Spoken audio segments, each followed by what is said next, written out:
One NCERT की 11th class की fine arts की जो डिस्कशन की सीरीज है उसको आगे बढ़ाने का समय आ गया है। चैप्टर 6 हम डिस्कस कर रहे थे, ठीक है। और जो चैप्टर 6 का टॉपिक है that is Indian temple architecture. तो this is going to be enormously important lecture series, so stay tune और कहीं पे मत जाइएगा। This is going to be very important for UPSC as well as civil services, other state services examination. तो पिछले lecture का एक quick recap देख लेते हैं। हमने इंडियन टेम्पल आर्किटेक्चर के इवोल्यूशन के बारे में डिस्कस किया था, फिर हमने नगरा स्टाइल के कौन कौन से टाइप्स होते हैं उनके बारे में देखा था। फिर नगरा स्टाइल के जो इंपॉर्टेंट टेम्पल्स हैं जैसे दशावतार टेम्पल, फिर खजुराहो टेम्पल कॉम्प्लेक्स देखा हमने। फिर उसके अलावा हमने मोधेरा का सन टेम्पल देखा, हमने दिलवारा टेम्पल का आर्किटेक्चर देखा, हमने Ranakpur temple Jain temple architecture के बारे में देखा। और आज के लेक्चर में हम टेम्पल्स ऑफ असम से शुरू करेंगे। तो टेम्पल्स ऑफ असम की अगर हम बात करें तो सबसे पहला नाम आता है कामाख्या टेम्पल, जो कि गुवाहाटी में मौजूद है, ठीक है। तो कामाख्या टेम्पल क्या है और उसके आर्किटेक्चरल फीचर्स क्या हैं उसके बारे में देखते हैं। तो देखा जाए तो जो कामाख्या टेम्पल है बेसिकली इसको अहोम डायनेस्टी के टाइम पर 13-19 सेंचुरी के बीच में बनाया गया, ठीक है। तो लगभग आप मान सकते हैं 500-600 साल पुराना ये टेम्पल आर्किटेक्चर है। और it is a unique blend of Hindu temple architecture as well as Pala Bengal architecture as well as बर्मी आर्किटेक्चरल इन्फ्लुएंस, ठीक है। तो इसमें हिंदुइज्म और पाला टेम्पल आर्किटेक्चर और उसके साथ साथ बर्मीज आर्किटेक्चरल इन्फ्लुएंस का हमें नामो निशान देखने को मिलता है। फिर देखा जाए तो इस टेम्पल को बेसिकली ईंटों से और पत्थरों से मिलाकर बनाया गया है।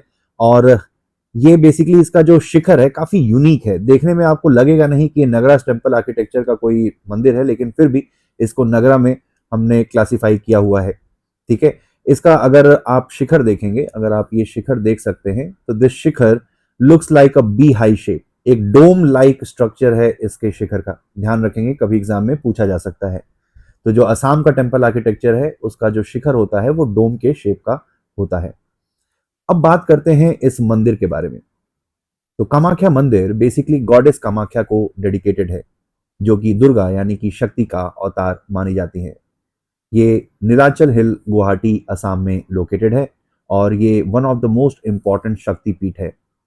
शक्तिपीठ क्या होते हैं? तो जो हमारी पौराणिक कथा है कि जब शक्ति की मृत्यु हो गई थी तो शिव उनका जब शव लेकर जा रहे थे तो उनके शक्ति के अलग अलग शरीर के अंग अलग अलग जगहों पर गिरे और वहां पर अलग अलग शक्तिपीठ एस्टैब्लिश किए गए, ठीक है। अब इसमें खास बात यह है कि जो कामाख्या है वहां पर ऐसा माना जाता है कि शक्ति की योनि जो है, जो फीमेल सेक्स ऑर्गन्स होती हैं वो यहाँ पर गिरी थी, ठीक है। फीमेल जो सेक्स ऑर्गन है वहां पर गिरी थी। और जैसा कि मैंने बताया कि इसका जो फीचर है, इसका जो शिखर है वो एक बी हाइव शेप का शिखर है, ठीक है। अब जैसा कि मैंने बताया था कि इसमें पाला का इन्फ्लुएंस देखने को मिलता है। तो पाला इन्फ्लुएंस है बेसिकली इसका जो डोम है वो एक रेखा स्टाइल का है, जैसा रेखा प्रसाद हमने पिछले लेक्चर में देखा था, जिसमें आपको ईंटों का इस्तेमाल देखने को मिलेगा। और वहीं पर आपको बर्मी स्टाइल जिसमें आपको टीयर्ड पिरामिडिकल रूफ देखने को मिलते हैं। तो आप इमेजिन करिए कि पाला स्टाइल का ये डोम हो गया और उसमें आपने ऐसे लेयर, जैसा कि आपको इसमें ऐसे रिप्स दिखाई दे रही हैं, वो आपने ऐड कर दी। तो इसी वजह से कहा गया है कि ये एक पाला और बर्मीज टेम्पल आर्किटेक्चर का एक हाइब्रिड टेम्पल आर्किटेक्चर है असम का ये मंदिर।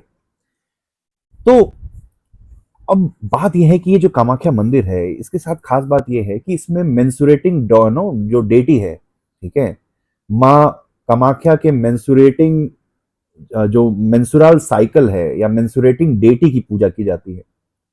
अगर आप देखेंगे कि हिंदुस्तान की धरती कितनी ज़्यादा इसमें एक्लेक्टिक प्रिंसिपल्स देखने को मिलते हैं, जहाँ पर बाकी मंदिरों में, कुछ मंदिरों में तो औरतों की एंट्री बैन है, कुछ मंदिरों में menstruating women is not allowed to no enter the sanctum sanctorum.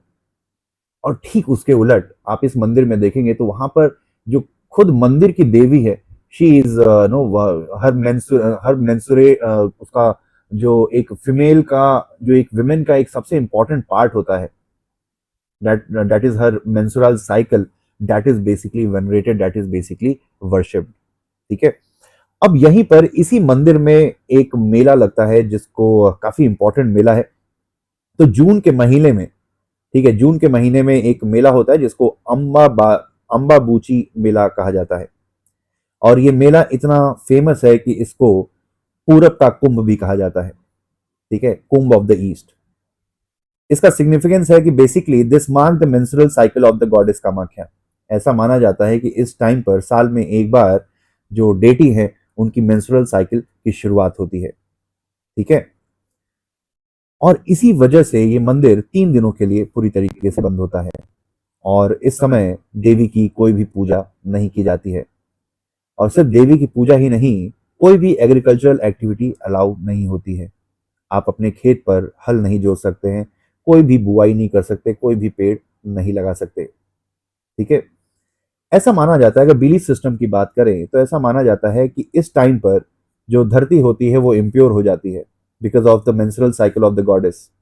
और उसके बाद जब ये साइकिल खत्म होती है, ठीक है, जब ये एक बार साइकिल खत्म होती है तो वापस से इस मंदिर को पूरी तरीके से धुला जाता है और फिर नो एक सेलिब्रेशन किया जाता है। उसके बाद फिर पूजा अर्चना की शुरुआत होती है। तो माना जाता है कि इस मेंस्ट्रुअल साइकिल कंप्लीट होने के बाद वापस से जो धरती है फिर से फर्टाइल हो जाती है और एग्रीकल्चरल एक्टिविटीज के लिए पूरी तरीके से तैयार होती है, ठीक है। तो ये हो गया आपका कामाख्या टेम्पल। उसके अलावा असम के और भी मंदिरों के बारे में यहाँ पर जिक्र किया गया है, लेकिन ये उतना इंपॉर्टेंट नहीं है, तो आप चाहें तो इसको स्किप कर सकते हैं, ठीक है। अब बात आती है बंगाल के टेम्पल आर्किटेक्चर की। तो बंगाल टेम्पल आर्किटेक्चर की शुरुआत लगभग 9th और 11th सेंचुरी के टाइम पर पाला रूलर्स के अंतर्गत हुई। तो जैसा कि आपको पता है कि पाला रूलर्स बंगाल के ऊपर राज्य करते थे और इन्होंने बुद्धिज्म को पैट्रनाइज किया था। पालास के बाद फिर सेना रूलर्स ने बंगाल के ऊपर राज्य किया और सेना रूलर्स ने हिंदुइज्म को पैट्रनाइज किया, ठीक है। चलिए, तो बंगाल टेम्पल आर्किटेक्चर को देखा जाए तो पाला स्टाइल या वंगा स्टाइल या सेना स्टाइल भी कहा जाता है। अब इसके फीचर्स की बात अगर हम करें तो जब जैसा कि मैंने बताया कि इस टेम्पल आर्किटेक्चर की शुरुआत 9th और 11th सेंचुरी में होती है, ठीक है। और इसको पहले पाला रूलर्स ने पैटर्नाइज किया और पालास के बाद सेना रूलर्स ने पैटर्नाइज किया। और जैसा कि इसको पाला स्टाइल, वंगा स्टाइल और सेना स्टाइल भी कहते हैं। इस मंदिर के आर्किटेक्चर की सबसे खास बात है कि इसमें जो प्रिंसिपल बिल्डिंग मटेरियल है उसमें ईंटों का इस्तेमाल किया जाता है, न कि पत्थर का। कहीं कहीं पर अगर पत्थरों का इस्तेमाल किया भी जाता है तो ब्लैक मार्बल, काले पत्थरों का इस्तेमाल किया जाता है, जो कि इस मंदिर के आर्किटेक्चर को खास बनाता है, ठीक है। एक और खास बात है इस मंदिर के साथ, वो है इसकी बांग्ला रूफ। अब बांग्ला रूफ क्या होती है? बंगाल में अगर आप देखोगे, ये वाला फोटो अगर आप देख पा रहे हो, तो इस तरीके से बंगाली लोग जो है अपनी झोपड़ी बनाते हैं, अपने रहने के लिए अपना आशियाना बनाते हैं। तो इसी आर्किटेक्चर को कॉपी किया गया है मंदिरों के निर्माण की शैली में, ठीक है। तो ये जो बांग्ला, जो थैच्ड हट जिसको बांग्ला रूफ कहते हैं, ठीक है, यही जो स्टाइल है that was also copied in Bengal temple architecture. और बाद में इसको मुगलों ने भी अडॉप्ट किया और राजपूत रूलर्स ने भी अडॉप्ट किया। तो अगर आप कभी भी जाएंगे, अगर आप कभी जयपुर जाएंगे तो जयपुर के जो महल हैं, ठीक है, आमेर हो गया या अगर आप देखें तो सिटी पैलेस हो गया, तो वहाँ पर अगर आप जाएंगे तो यहाँ पर आपको इस टाइप के आर्किटेक्चर देखने को मिलेंगे, ठीक है। तो ये इसका जो इन्फ्लुएंस है, इसका जो इंस्पिरेशन है, वो है बंगाल की जो हट होती है जिसको बांग्ला रूफ कहते हैं, वहां से आता है। फिर मटेरियल की बात करें तो जैसा हमने बताया कि सबसे ज्यादा इसमें ईंटों का इस्तेमाल किया जाता है, न कि पत्थर का, और ब्लैक मार्बल या बसाल्ट का इस्तेमाल किया जाता है, ठीक है। और इसमें जो दरवाजे होते हैं, बंगाल के जो मंदिरों के दरवाजे हैं, उसमें काफी ज्यादा एक्सक्विजिट जो है कार्विंग आपको देखने को मिलेगी। अब कुछ एग्जाम्पल देख लेते हैं। तो सबसे पहला नाम आता है सिद्धेश्वर महादेव टेम्पल का, जो कि आज के समय बांग्लादेश में लोकेटेड है, ठीक है। आज के समय बांग्लादेश में लोकेटेड है और जैसा कि नाम है, ये लॉर्ड शिवा को डेडिकेटेड है, सिद्धेश्वर महादेव टेम्पल। फिर एक और मंदिर है जो आज के टाइम पर बांग्लादेश में लोकेटेड है, उसका नाम है ढाकेश्वरी टेम्पल। तो सिद्धेश्वर महादेव टेम्पल और Dhakeshwari temple both are located in modern day Bangladesh. ये दो इसके बांग्ला टेम्पल या बंगाल टेम्पल के एग्जाम्पल्स माने जाते हैं। अब बात आती है Kalinga style of temple architecture, ठीक है, Kalinga style of temple architecture. Kalinga यानी उड़ीसा स्टाइल। अब इसके मेन फीचर्स देख लेते हैं। तो मेन फीचर्स की अगर हम बात करें तो उड़ीसा में शिखर को देवला कहा जाता है। ठीक है, जैसे नॉर्थ इंडिया के बाकी जितने भी मंदिर हैं उसमें शिखर को शिखर कहा जाता है, जो टावर है बेसिकली, ये जो टावर है उसको शिखर कहा जाता है। लेकिन जो कलिंगा स्टाइल ऑफ टेम्पल है उसमें, कलिंगा स्टाइल के टेम्पल्स में शिखर को शिखर ना बोल के देवला नाम से बुलाया जाता है। ठीक है, देवला नाम से बुलाया जाता है। फिर बात करें तो मंडप, जैसा कि मैंने बताया था कि मंदिर के गर्भगृह के सामने जो प्रेयर हॉल होती है जिसमें सारे श्रद्धालु खड़े होकर पूजा अर्चना करते हैं, जहाँ पे कीर्तन भजन होता है। जैसे कि आप कभी किसी मंदिर जाते हो तो सामने गर्भगृह होता है, गर्भगृह तो बहुत छोटा होता है, उसमें से पुजारी घुस सकता है। गर्भगृह के सामने एक बड़ा सा हॉल होता है जिसमें सारे श्रद्धालु खड़े होकर भजन कीर्तन करते हैं या अपने जिस जिस देवी या देवता का मंदिर है उसका दर्शन करते हैं, उसको मंडप कहा जाता है। तो कलिंगा स्टाइल में मंडप को जगमोहन कहते हैं, ध्यान रखिएगा, बहुत इंपॉर्टेंट है। ठीक है, कलिंगा स्टाइल में मंडप को जगमोहन कहा जाता है। अब ना मंडप कई टाइप के हैं। नाट्य मंडप, जहां पर बेसिकली भजन कीर्तन या जो भी रिलीजियस डांस एक्टिविटीज हैं वो कंडक्ट किया जाता है। और दूसरा है भोग मंडप। ठीक है, तो नाट्य मंडप और भोग मंडप। भोग मंडप जहां पर प्रसाद का वितरण किया जाता है, जहां पर श्रद्धालुओं को प्रसाद बांटा जाता है, उसको भोग मंडप कहते हैं। एक और खास बात है इस मंदिर की कि यहाँ पे आयरन बीम्स का इस्तेमाल किया जाता है। ठीक है, और दूसरी बात है इस मंदिर में आपको बाउंड्री वॉल्स देखने को मिलेंगी। तो कलिंगा स्टाइल में अगर आप देखें तो जो मंदिर होते हैं वो किसी बाउंड्री, किसी कंपाउंड के अंदर एस्टैब्लिश्ड होते हैं। भले ही कलिंगा स्टाइल जो टेम्पल आर्किटेक्चर है, ठीक है, कलिंगा स्टाइल अगर आप देखोगे तो कलिंगा स्टाइल नगरा स्टाइल में माना जाता है। ठीक है, नगरा स्टाइल का ही एक सब टाइप है। और नगरा स्टाइल में आपको कंपाउंड वॉल्स नहीं देखने को मिलती हैं। कंपाउंड वॉल समझ में आता है, जैसे कोई स्कूल या कॉलेज होता है तो एक बाउंड्री होती है, उसमें अंदर कॉलेज होता है, वैसे ही नगरा स्टाइल के जो टेम्पल्स होते हैं उसमें ऐसी कोई बाउंड्री नहीं होती है। बाउंड्री आपको Dravida style of temple architecture में देखने को मिलेगी। तो जहां पे अगर आप देखें कलिंगा स्टाइल भले ही नगरा में आता है लेकिन यहां पर आपको बाउंड्री वॉल्स देखने को मिलेगी। ठीक है, तो ये खास बात है। फिर अगली खास बात है कि इसके जो कलिंगा के मंदिर होते हैं उनका जो एक्सटीरियर होता है काफी ज्यादा उस पर आपको नक्काशी देखने को मिलेगी, काफी ज्यादा कार्विंग देखने को मिलेगी। लेकिन अगर आप इंटीरियर देखें तो इंटीरियर्स काफी प्लेन होते हैं। ठीक है, इंटीरियर्स काफी प्लेन होते हैं। तो एक और बात हमने पिछले लेक्चर में देखी थी कि शिखर अलग अलग टाइप के होते हैं। ठीक है, शिखर अलग अलग टाइप के होते हैं, जैसे कि रेखा प्रसाद या लटीना या फमसाना या वल्लभी। तो यहां पर अगर आप देखें इस फोटो पे, यहां पर आते हैं तो ज्यादा समझ में आएगा, इधर ध्यान दीजिए। तो यहां पर लटीना या रेखा प्रसाद को रेखा देवला कहा जाता है, फमसाना को पीढ़ा देवला कहा जाता है और वल्लभी को खाखरा देवला कहा जाता है। ठीक है, तो ये कुछ कुछ अलग है आर्किटेक्चर में, इस वजह से इसमें कुछ डिफरेंसेस हैं जिसको हमें याद रखने की जरूरत है। क्योंकि अगर आप देखें यूपीएससी के नेचर के बारे में देखें तो यूपीएससी कभी कई बार, ठीक है, ऐसे जो क्या बोलते हैं, ऐसे जो स्ट्राइकिंग फीचर्स है उस पर सवाल जरूर बनाती है। ठीक है, इस फोटो में देखें, ये हो गया आपका शिखर देवला, इस शिखर के नीचे आपका गर्भगृह होगा। फिर ये हो गया आपका जगमोहन यानी कि मंडप। फिर आपका उसी के साथ है नाट्य मंडप, जहां पर सारा डांस और ये सारी चीजें होती हैं, भजन कीर्तन होता है। फिर हो गया आपका भोग मंडप, जो कि मंदिर से सबसे दूरी पर होता है, जहां पर श्रद्धालुओं को प्रसाद बांटा जाता है। जैसा मैंने बताया था कि इस मंदिर में आपको आयरन बीम्स देखने को मिलेगी, जैसा कि इस फोटो में दिखा रहा है। फिर ये मंदिर जो है बाउंड्री वॉल्स में होता है। जनरली बाउंड्री वॉल्स नगरा स्टाइल में नहीं होता है, ये द्रविड़ा स्टाइल का आर्किटेक्चर है। फिर भी कलिंगा स्टाइल नगरा स्टाइल होने के बावजूद भी आपको इसमें बाउंड्री वॉल्स देखने को मिलेगी। फिर जैसा मैंने बताया था कि इसके जो एक्सटीरियर होते हैं काफी कार्विंग आपको देखने को मिलेगी, इंटीरियर्स काफी प्लेन होते हैं। ठीक है, अब एग्जाम्पल्स देख लेते हैं। तो सबसे प्रोमिनेंट नाम आता है कोणार्क का सूर्य मंदिर। दूसरा नाम है लिंगराज टेम्पल, जो कि भुवनेश्वर में मौजूद है, लिंगराज टेम्पल। फिर मुक्तेश्वर टेम्पल और फिर पुरी का जगन्नाथ टेम्पल, जहां पे रथ यात्रा मनाई जाती है। अब इनके बारे में देखते हैं। सबसे पहला नाम आता है सन टेम्पल ऑफ कोणार्क। तो सन टेम्पल ऑफ कुनार की बात करें तो it is considered as the masterpiece of Kalinga temple architecture.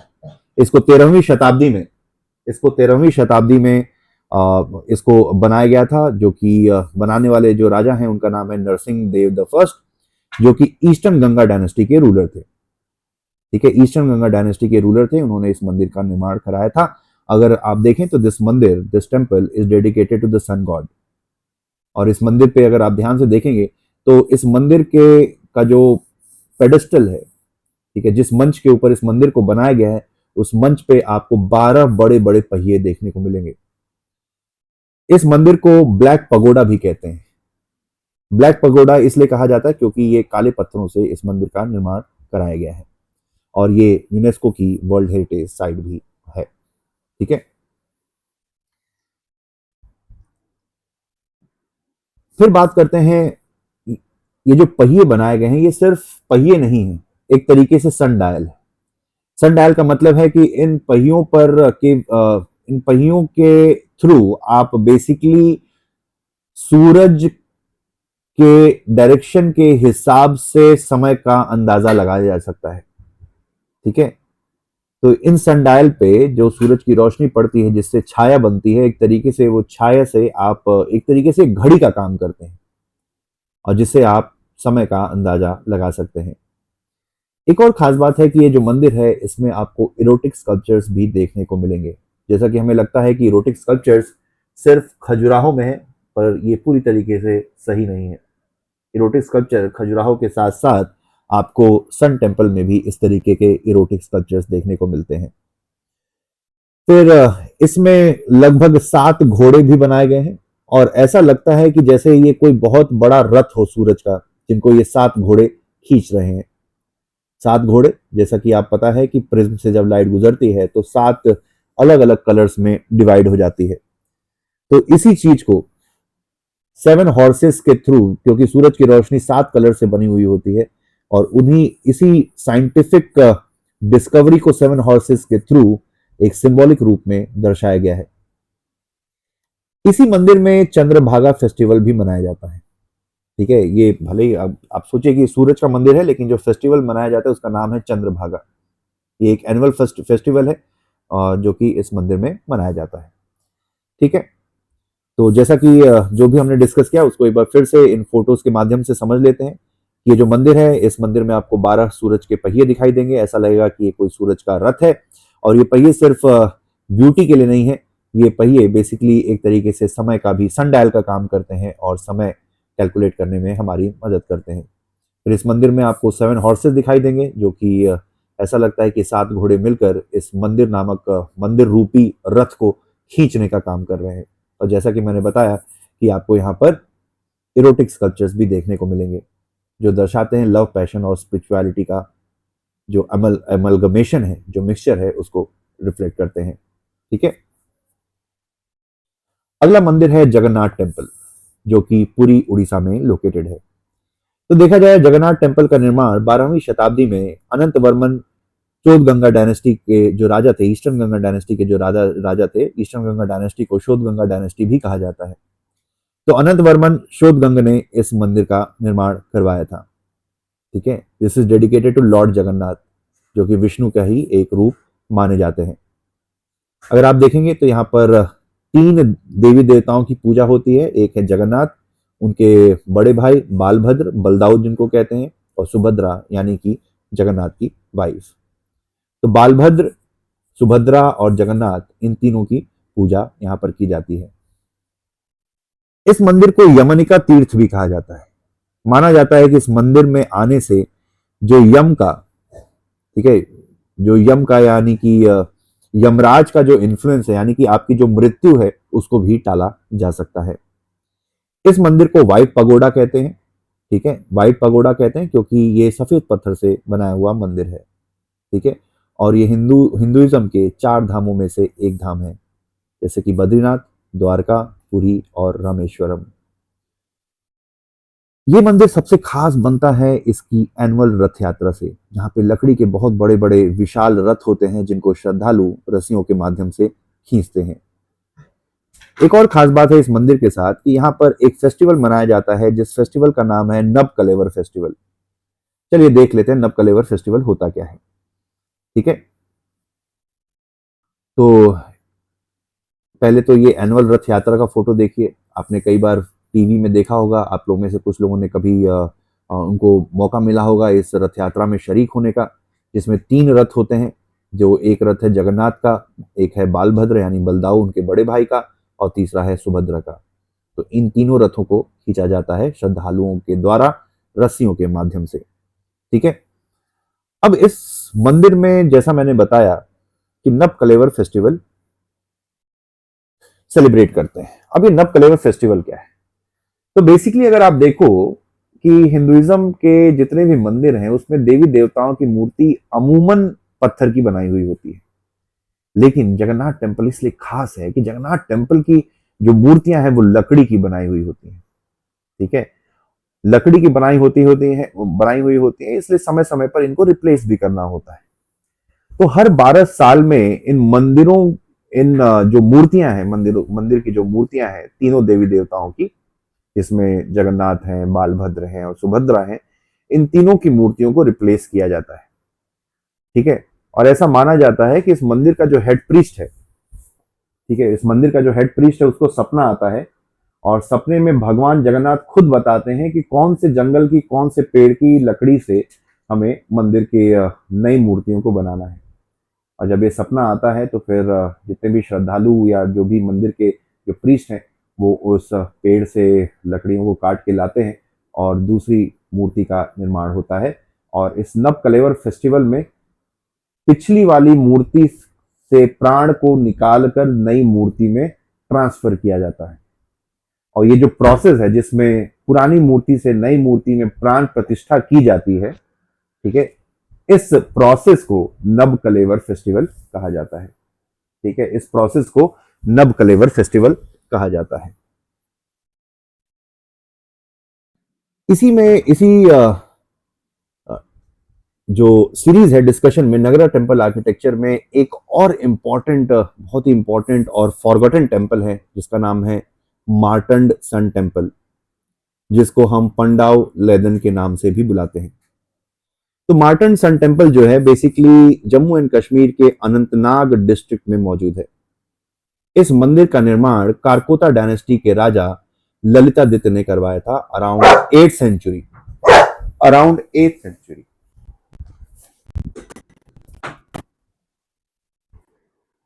ठीक है, तो 8th सेंचुरी में इस मंदिर का निर्माण कराया गया था, और निर्माण कराने का काम किया था ललितादित्य मुक्तपीद ने। हालांकि 14वीं शताब्दी में इस मंदिर को सिकंदर मीर, जो कि एक मुस्लिम राजा था, और उस मुस्लिम राजा ने इस मंदिर को तुड़वा दिया। और तुड़वाने के पीछे जो इंस्पिरेशन थी वो थी एक सूफी संत मीर मोहम्मद हमदानी की। तो अक्सर हम किताबों में तो पढ़ते हैं कि जो सूफी संत थे वो काफी ज्यादा लिबरल थे और गंगा जमुनी तहजीब पर विश्वास करते थे, लेकिन जो फैक्चुअल इंफॉर्मेशन है वो ठीक उससे उलट है। तो सूफी संतों ने बेसिकली एक तरीके से सॉफ्ट इस्लाम को ही हिंदुस्तान में बढ़ाने का काम किया था। ठीक है, इवन जो निजामुद्दीन औलिया का भी अगर आप नाम सुने, ठीक है, जिनको महबूब इलाही कहते हैं, दिल्ली में उनकी दरगाह है हजरत निजामुद्दीन में, उन्होंने भी कई बार अपनी बातों में बोला है कि Islam is the only true religion, बाकी सब रिलीजन जो है बकवास है, फालतू है। खैर उस पर नहीं जाएंगे, वो अलग बात, फिर चर्चा कहीं और चली जाएगी। तो बात यह है कि सूफी संत कहने को सूफी संत थे, ठीक है, संत थे कहने को मीर मोहम्मद हमदानी, लेकिन उन्होंने हिंदू मंदिर को तुड़वाने का आदेश दिया सिकंदर मीर को, जो उस समय कश्मीर का राजा था। और उसने इतने महान, इतने जो अगर आप देखें कि कल्चरली इतने इंपॉर्टेंट मंदिर को पूरी तरीके से नुकसान कर दिया, पूरा तोड़ फोड़ मचा दी। ठीक है, अब इस मंदिर के आर्किटेक्चर स्टाइल की बात करें तो it is a unique blend of Gupta, Chinese, Gandhara, Roman, Greek and local Kashmiri style. ठीक है, लोकल कश्मीरी स्टाइल। अब इसके फीचर्स की बात कर लेते हैं। तो ये जैसा कि नाम है मार्टन सन टेम्पल, तो ये सन गॉड को डेडिकेटेड है, और ये काफी ऊंचाई पर हाई टेरेस प्लेटफॉर्म के ऊपर इस मंदिर को बनाया गया है। ठीक है, ये मंदिर पूरी तरीके से पत्थर का बनाया हुआ है, जिसमें काफी ज्यादा आपको इंट्रिकेट कार्विंग भी देखने को मिलेगी। ठीक है, तो ये काफ़ी इम्पोर्टेंट मंदिर है जो कि कश्मीर में लोकेटेड है। और चूंकि इसको इतनी ज़्यादा इसमें तोड़फोड़ हो गई, फिर जो पिछली सरकारें थीं और या जो भी सरकारें थीं, उन्होंने कोई भी इनिशिएटिव नहीं लिया इस मंदिर के वापस रिकंस्ट्रक्शन पे या इसके जीर्णोद्धार पे।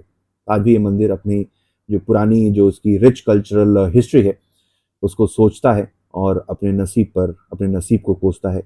खैर, तो ये था हमारा नगरा स्टाइल के टेम्पल आर्किटेक्चर का डिस्कशन।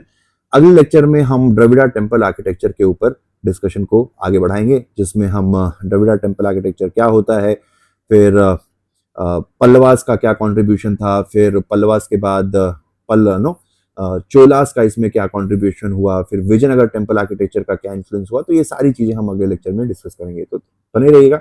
और do subscribe to this channel. अगर आपको पसंद आए तो लाइक भी जरूर करिए लेक्चर को, और उसके साथ साथ आप कमेंट सेक्शन में अपने फीडबैक भी मेरे साथ शेयर कर सकते हो। Thanks for watching, have a nice day, all the best.